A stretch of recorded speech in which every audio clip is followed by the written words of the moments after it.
Good morning class 12। আমি শুভনীতা ma'am. আজকের biology ক্লাসে তোমাদের সকলকে স্বাগত জানাই। আমরা আজকে ক্লাস 12-এর ইউনিট 2 এর একটা টপিক শুরু করব, যেটা হলো বংশগতি ও বিভেদ, অর্থাৎ কিনা হেরিডিটি অ্যান্ড ভ্যারিয়েশন। আমরা প্রথমেই আজকে দেখে নিই যে কোন কোন বিষয়গুলো আজকের ক্লাসে আলোচনা হবে।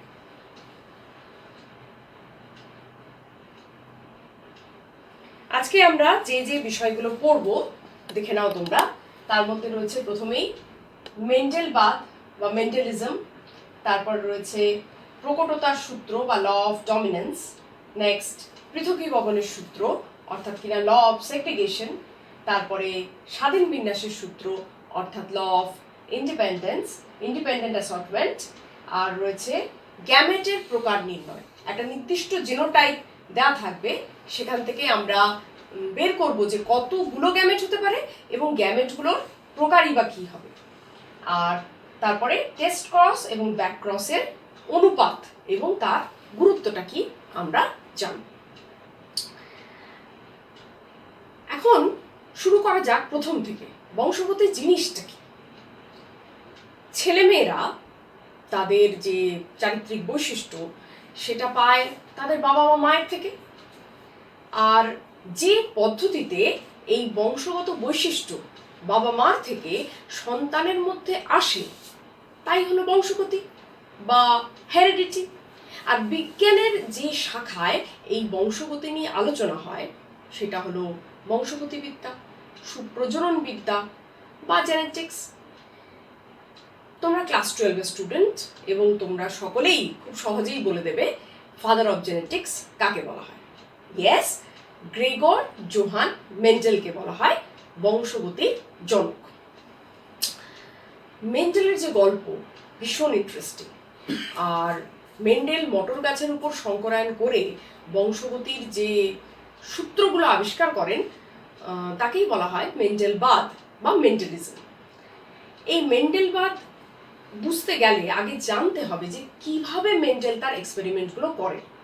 জানতে হবে হেরিডিটি সংক্রান্ত বেশ কিছু টার্ম, যেমন homologous chromosome, homozygous, heterozygous, phenotype, genotype, একসংকর জনন, দ্বিসংকর জনন, পি জনু, F1 জনু, F2 জনু, চেকার বোর্ড ইত্যাদি ইত্যাদি। এইগুলো ক্লিয়ার করতে হলে বেসিক্স অফ জেনেটিক্সের ক্লাসগুলো করে নিতে হবে, যার লিঙ্ক নিচে ডিসক্রিপশন বক্সে দেওয়া রয়েছে। এখন মেন্ডেল করলেন কি একসংকর জনন বা মোনোহাইব্রিড ক্রস। তার জন্য কি দরকার? তার জন্য দরকার দুটো একই প্রজাতির জীব, আর তাদের মধ্যে থাকা দরকার একজোড়া বিশুদ্ধ বিপরীত বৈশিষ্ট্য। এদের মধ্যে সংকরায়ন ঘটানোর পর F1 জনুতে যে বৈশিষ্ট্যটা প্রকাশ পাবে তাই হলো প্রকট বা ডমিনেন্ট, আর যে বৈশিষ্ট্যটি প্রকাশ পাচ্ছে না সেটা হলো প্রচ্ছন্ন বা রিসেসিভ। এটাই হলো প্রকটতার সূত্র বা ল অফ ডমিনেন্সের মূল কথা। যেমন মেন্ডেলের যে মটর গাছের উপর যে একসংকর জনন করেন সেক্ষেত্রে কি নিয়েছিলেন? প্রথমে তিনি বিশুদ্ধ লম্বা মটর গাছ এবং বিশুদ্ধ বেটে মটর গাছ, এবং সেখান থেকে F1 জনুতে কি পেয়েছিলেন তিনি? সমস্ত সংকর লম্বা মটর গাছ। তাহলে সেখানে প্রকাশ হয়েছিল কেবলমাত্র লম্বা বৈশিষ্ট্যটা। এটাই হলো প্রকট প্রচ্ছন্ন যে সূত্র। এর কিন্তু অনেক ব্যতিক্রম রয়েছে, পরে পরে আলোচনা হবে। এরপর মেন্ডেল দেখলেন যে ওই মনোহাইব্রিড ক্রসেই F1 জনুতে ওই প্রকট ও প্রচ্ছন্ন বৈশিষ্ট্যগুলো মিশে যাচ্ছে না, এবং পরে যখন F1 জনুর গ্যামেট তৈরি হচ্ছে তারা পরস্পর থেকে আলাদা হয়ে যাচ্ছে। এটাই হলো পৃথকীভবনের সূত্র বা ল অফ সেগ্রিগেশন। মনে রাখবে এই যে পৃথকীভবনের সূত্র এটা বলে মিওসিসের কথা। কিসের কথা? মিওসিসের কথা। দেখো ক্লাস 12 তোমরা কিন্তু জানো যে মিওসিসের মাধ্যমেই গ্যামেট সৃষ্টি হয়। তাহলে এই গ্যামেটের মধ্যে প্রকট বা প্রচ্ছন্ন যে কোনো বৈশিষ্ট্যই যেতে পারে। এরপর মেন্ডেল একই প্রজাতির দুটো জীব নিয়ে তাদের মধ্যে করলেন দ্বিসংকর জনন, ডাইহাইব্রিড ক্রস। অর্থাৎ কিনা এরপরে লক্ষ্য করা হবে 2 জোড়া বিপরীত চারিত্রিক বৈশিষ্ট্য। কোনো জোড়া বৈশিষ্ট্য অন্য কোনো জোড়া বৈশিষ্ট্যের উপর কোনো প্রভাব বিস্তার করছে না, প্রতিটি বৈশিষ্ট্য স্বাধীনভাবে নির্দিষ্ট অনুপাতে বংশ পরম্পরায় সঞ্চালিত হচ্ছে। এটাই হলো স্বাধীন বিন্যাসের সূত্র বা ল অফ ইন্ডিপেন্ডেন্ট অ্যাসর্টমেন্ট। তাহলে এই হলো মেন্ডেলের সূত্রগুলো, এটাই হলো মেন্ডেলের সূত্রগুলো। এখন এই যে সূত্রগুলো কিন্তু ডিটেইলে আলোচনা করা হয়েছে বেসিক্স অফ জেনেটিক্স 1, 2, 3, 4 এই ক্লাসগুলোতে। আর যারা প্রথম আজকে আমার ক্লাস করছো তাদেরকে বলবো আগে ওই ক্লাসগুলো করে নিতে, নাহলে কিন্তু এই ক্লাসটা ফলো করতে অসুবিধা হবে। লিংক ডেসক্রিপশন বক্সে নিচে দেওয়া আছে। এখানে এবারে স্ক্রিনের প্রত্যেকে লক্ষ্য করো যে এতক্ষণ যেটা আমরা পড়লাম তার সামারি হচ্ছে একসংকর জনন বা মনোহাইব্রিড ক্রস থেকে আমরা পাচ্ছি দুটো সূত্র, একটা প্রকটতার সূত্র বা ল অফ ডমিনেন্স, একটা পৃথকীকরণের সূত্র বা ল অফ সেগ্রিগেশন। আর দ্বিসংকর জনন বা ডাইহাইব্রিড ক্রস থেকে আমরা পাচ্ছি যে সূত্রটা সেটা হলো স্বাধীন বিন্যাসের সূত্র বা ল অফ ইন্ডিপেন্ডেন্ট অ্যাসর্টমেন্ট। আচ্ছা স্টুডেন্টস, অনেস্টলি বলো তোমাদের মধ্যে কতজন ক্রোমোজোম, জিন আর অ্যালিল বোঝো? মানে দেখাতে পারবে আমাকে যে কোনটা অ্যালিল, কোনটা লোকাস, কোনটা জিন, বলতে পারবে কি? চলো শুরু করা যাক। এই হলো ক্রোমোজোম, ঠিক আছে? এখানে দুটো ক্রোমোজোম আমি এঁকেছি পাশাপাশি। তো ক্রোমোজোমে থাকে জিন, আমরা সকলেই জানি। এখন ক্রোমোজোমের যে নির্দিষ্ট বিন্দুতে জিন থাকে সেটাই হলো লোকাস। অর্থাৎ এই ক্রোমোজোমে এই স্থানে রয়েছে ক্যাপিটাল এ, তাহলে এটা ক্যাপিটাল এর লোকাস, এবং এই ক্রোমোজোমে এই লোকাসে রয়েছে স্মল এ। প্রত্যেক জীবে থাকে একই ক্রোমোজোমের দুটো কপি, তাদেরকে বলা হয় পরস্পরের হোমোলোগাস ক্রোমোজোম। তাহলে আমাদের প্রত্যেকের কাছে আছে একই জিনের দুটো কপি, যাদেরকে বলে পরস্পরের অ্যালিল। অর্থাৎ কিনা ক্যাপিটাল এ ও স্মল এ হলো অ্যালিল, যেহেতু আমরা এটা হোমোলোগাস ক্রোমোজোম নিয়েছি।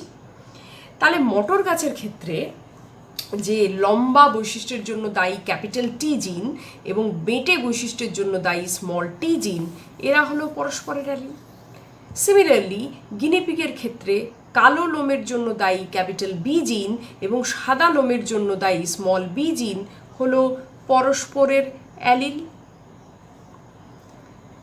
এবং মটর গাছের ক্ষেত্রে হলুদ বীজের জন্য দায়ী জিন হলো ক্যাপিটাল ওয়াই এবং স্মল ওয়াই হচ্ছে সবুজ বীজের জন্য দায়ী জিন, তারাও হলো পরস্পরের অ্যালিল।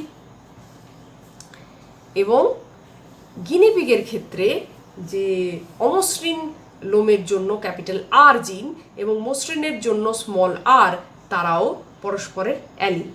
তাহলে অ্যালিল চিনতে আর অসুবিধে হবে না।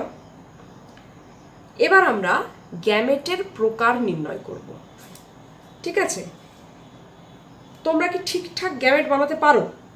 এখানে একটা নির্দিষ্ট জিনোটাইপের জীবের কতগুলো গ্যামেট হবে সেটা বের করার জন্য একটা সূত্র আছে। সূত্রটা হলো 2n, যেখানে n হচ্ছে ওই নির্দিষ্ট জীবে যত জোড়া অ্যালিল আছে, ওই নির্দিষ্ট জীবে যত জোড়া অ্যালিল আছে। এই যে জীবটা এখানে নেওয়া হয়েছে, একটা এক্সাম্পল নিচ্ছি আমরা, capital A small A capital B small B. এই জীবে তাহলে কত জোড়া অ্যালিল আছে? ফর্মুলাটা হচ্ছে 2n, কিন্তু n বের করতে হবে। তাহলে ক্যাপিটাল এ স্মল এ হলো এক জোড়া, আর ক্যাপিটাল বি স্মল বি হলো আরেক জোড়া, তাহলে 1 2 হলো। তাহলে 2 মানে 2 × 2, আনসার হবে 4। অর্থাৎ এই জীবে গ্যামেটের সংখ্যা হবে 4। আরেকটা এক্সাম্পল নিচ্ছি, এখানে এই জিনোটাইপ যুক্ত জীবে ফর্মুলা একই, 2 টু দি পাওয়ার n। তাহলে nটা বের করতে হবে। ক্যাপিটাল A স্মল a হচ্ছে 1, ক্যাপিটাল B স্মল b এইটা হচ্ছে আরেক জোড়া allele, capital C small c হচ্ছে আরেক জোড়া, ক্যাপিটাল D স্মল d হচ্ছে আরও এক জোড়া অ্যালিল। তাহলে এখানে 1 2 3 4, তাহলে n is equal to 4, 2 to the power 4 মানে 2 into 2 into 2 into 2, that is 16। তাহলে 16টা গ্যামেট এখানে হবে। এবারে চলো নেক্সট, এই যে capital A small B, capital A small A capital B small B যে জীব, এটা তো আমরা বের করে নিয়েছি যে এখানে 4 প্রকারের 4টে গ্যামেট হবে ফর্মুলা দিয়ে, কিন্তু গ্যামেটগুলো কি কি হবে সেটা কিভাবে বের করা যাবে? দেখো এখানে ক্যাপিটাল এ যেমন ক্যাপিটাল বির সাথে যুক্ত হতে পারে, তেমনি ক্যাপিটাল এ স্মল বির সাথেও যুক্ত হতে পারে। তাহলে এক্ষেত্রে গ্যামেটটা কি হবে? ক্যাপিটাল এ ক্যাপিটাল বি, এবং এক্ষেত্রে হবে capital A small B. Similarly small A জিনেরও ইকুয়াল চান্স আছে ক্যাপিটাল বির সাথে পেয়ার করে গ্যামেটে যাওয়ার, তাহলে সেক্ষেত্রে গ্যামেটটা হবে স্মল এ ক্যাপিটাল বি, এবং স্মল এ কিন্তু স্মল বির সাথেও যুক্ত হয়ে গ্যামেটে যেতে পারে, সেই গ্যামেটটা তাহলে হবে স্মল এ স্মল বি।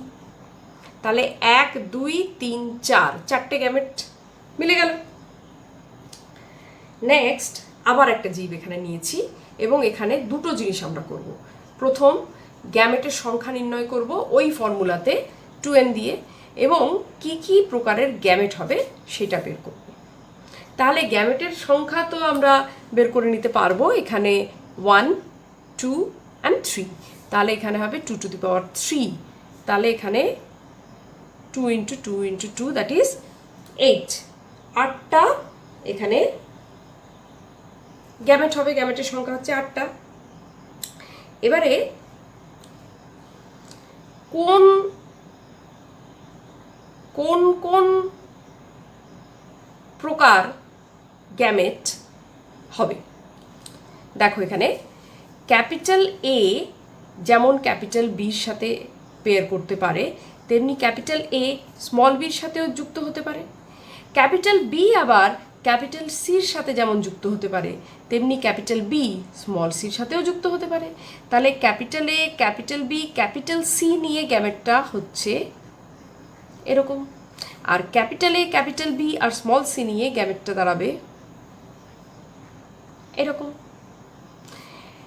একইভাবে স্মল বিও ক্যাপিটাল সি বা স্মল সির সাথে যুক্ত হতে পারে, তাহলে ক্যাপিটাল এ স্মল বি এবং ক্যাপিটাল সি নিয়ে গ্যামেটটা দাঁড়াবে এই রকম, আর capital A small B small C নিয়ে এই গ্যামেটটা হবে এরকম। একইভাবে স্মল এ দিয়েও করব, তাহলে স্মল এর সাথে যেমন ক্যাপিটাল বি যুক্ত হতে পারে, স্মল এর সাথে স্মল বিও যুক্ত হতে পারে। ক্যাপিটাল বি আবার যেমন ক্যাপিটাল সির সাথে যুক্ত হতে পারে, তেমনি হতে পারে স্মল সির সাথে। আর স্মল বিও কিন্তু ক্যাপিটাল সি এবং স্মল সির সাথে যুক্ত হওয়ার ইকুয়াল চান্স রয়েছে। তাহলে এখানে গ্যামেটগুলো কি আমি লিখে নেব,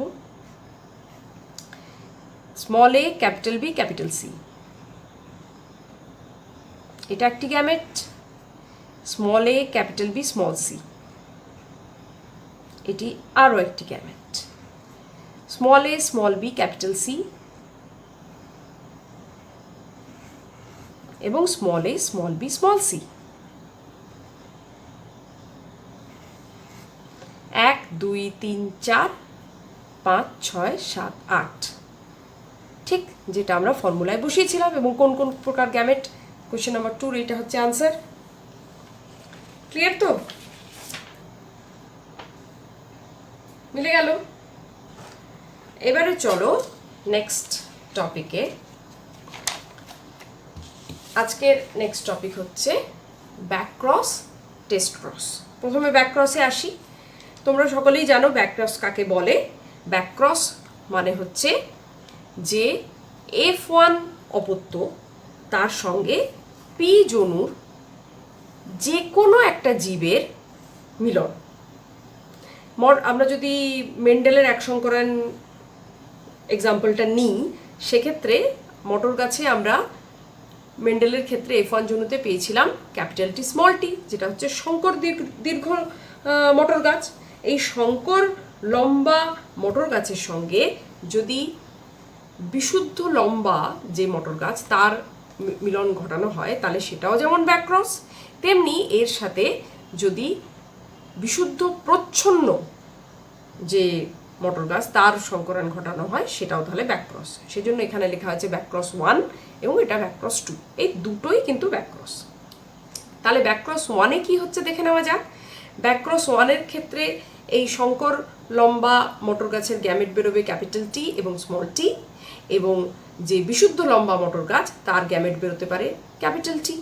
তাহলে এদের চেকার বোর্ডে বসিয়ে নিয়ে F2 জনুতে আমরা যে মটর গাছগুলো পাবো সেগুলো হচ্ছে এগুলো, capital T capital T small T, আর এখানে ক্যাপিটাল টি এবং ক্যাপিটাল টি স্মল টি। এবার এই যে রেজাল্টটাকে যদি আমরা একটু টেবিলে ফেলে পর্যালোচনা করি, তাহলে এখানে দেখো ব্যাকক্রস 1-এর রেজাল্টটাকে এই টেবিলে ফেলা হয়েছে। এখানে দেখো, এখানে যত মটর গাছ হয়েছে তারা কিন্তু প্রত্যেকে লম্বা, এটিও লম্বা এবং এটিও লম্বা। তাহলে ফিনোটাইপ দেখতে গেলে সকলেই হচ্ছে দীর্ঘ বা লম্বা। জিনোটাইপ দেখতে গেলে এখানে পাচ্ছি দু রকম জিনোটাইপ, একটা ক্যাপিটাল টি আর একটা ক্যাপিটাল টি স্মল টি, দু রকমের জিনোটাইপ। বিশুদ্ধ লম্বা বা ক্যাপিটাল টির সংখ্যা হচ্ছে দুটো, এবং শঙ্কর লম্বার সংখ্যা হচ্ছে এখানে এই যে দুটো। এবার অনুপাতটা তাহলে কি দাঁড়াবে? এখানে অনুপাতটা হবে, জিনোটাইপিক অনুপাতটা হবে capital T is to capital T small t is equal to 1:1, 2:2 মানে 1:1 সিম্পলিফাই করব। এরপরে ব্যাকক্রস 2 এর রেজাল্টটা আমরা একটু পর্যালোচনা করব। ব্যাকক্রস 2-তে দেখো, এখানে শঙ্কর দীর্ঘর সাথে বিশুদ্ধ খর্ব মটর গাছের সংকরায়নের ফলে যে আমরা F2 জনুতে যে জীবগুলো পাবো সেটা হচ্ছে এরকম। তাহলে এই রেজাল্টটাকে যদি আমরা টেবিলে সাজিয়ে নিই, তাহলে এখানে ফিনোটিপিক্যালি আমরা কি দেখতে পাচ্ছি? এখানে যত মটর গাছ হয়েছে তার মধ্যে 50% হচ্ছে ক্যাপিটাল টি স্মল টি অর্থাৎ শঙ্কর লম্বা, এবং বাকি 50% হচ্ছে স্মল টি অর্থাৎ বিশুদ্ধ বেটে। ফিনোটিপিক্যালি আমরা দেখতে পাচ্ছি লম্বা আর বেটে। তাহলে ফিনোটাইপ পাচ্ছি আমরা দু রকম, দীর্ঘ এবং খর্ব। আর জিনোটিপিক্যালি আমরা পাচ্ছি দু ধরনের মটর গাছ, একটা হচ্ছে ক্যাপিটাল টি স্মল টি আর একটা স্মল টি। সংখ্যা সব ক্ষেত্রেই দুটো দুটো করে এই টেবিল থেকে আমরা পাচ্ছি, এটা এই টেবিল থেকে এখানে সাজাচ্ছি। এবার অনুপাতটা কি হবে? এই ক্ষেত্রে কিন্তু ফিনোটাইপিক অনুপাত হচ্ছে দীর্ঘ ইজ টু খর্ব ইজ ইকুয়াল টু 1:1। এটা গেল ফিনোটাইপিক অনুপাত।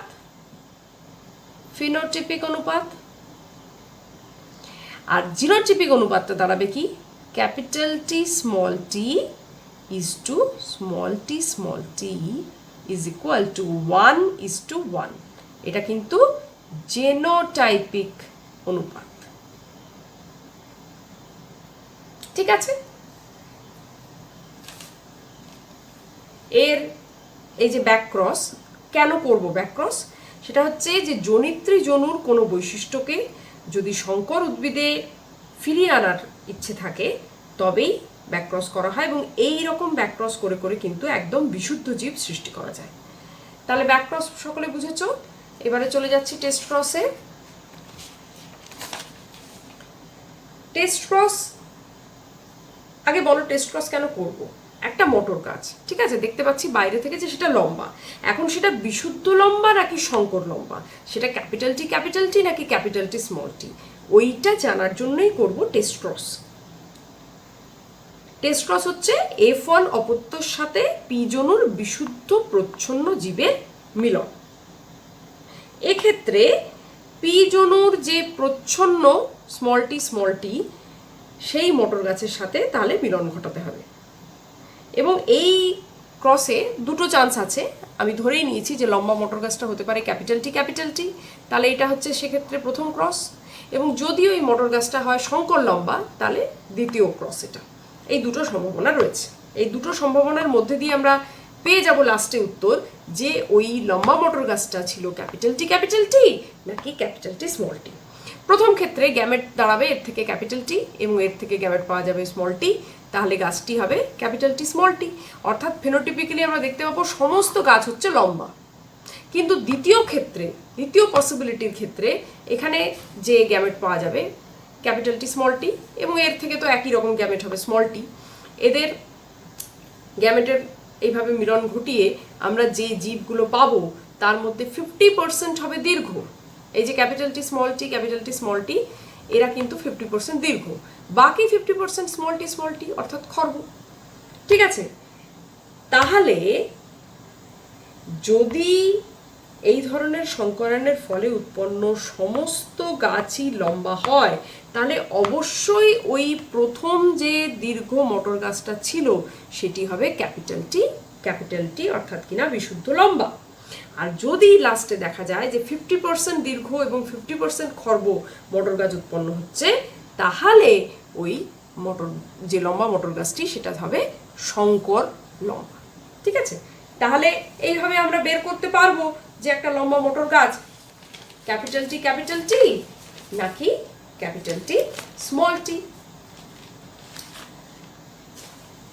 অর্থাৎ মেন্ডেলের এক সংকর জননে F1 অপত্য ক্যাপিটাল টি স্মল টি এর সাথে স্মল টির টেস্ট ক্রস যদি করা হলো, যে লাস্ট কেসে আমরা দেখলাম এখানে যে 50% দীর্ঘ এবং 50% খর্ব মটর গাছ হয়েছে, তাহলে ফিনোটাইপিক অনুপাত দাঁড়াবে লম্বা ইস টু বেটে হচ্ছে 1:1 এবং জিনোটাইপিক অনুপাত দাঁড়াবে capital T is to small T is equal to 1:1। এখানে অনেকটাই আমি লিখে রেখেছি যাতে ভিডিওটাকে ছোট করা যায়, তোমাদের অনেকেই এমনটা চেয়েছো।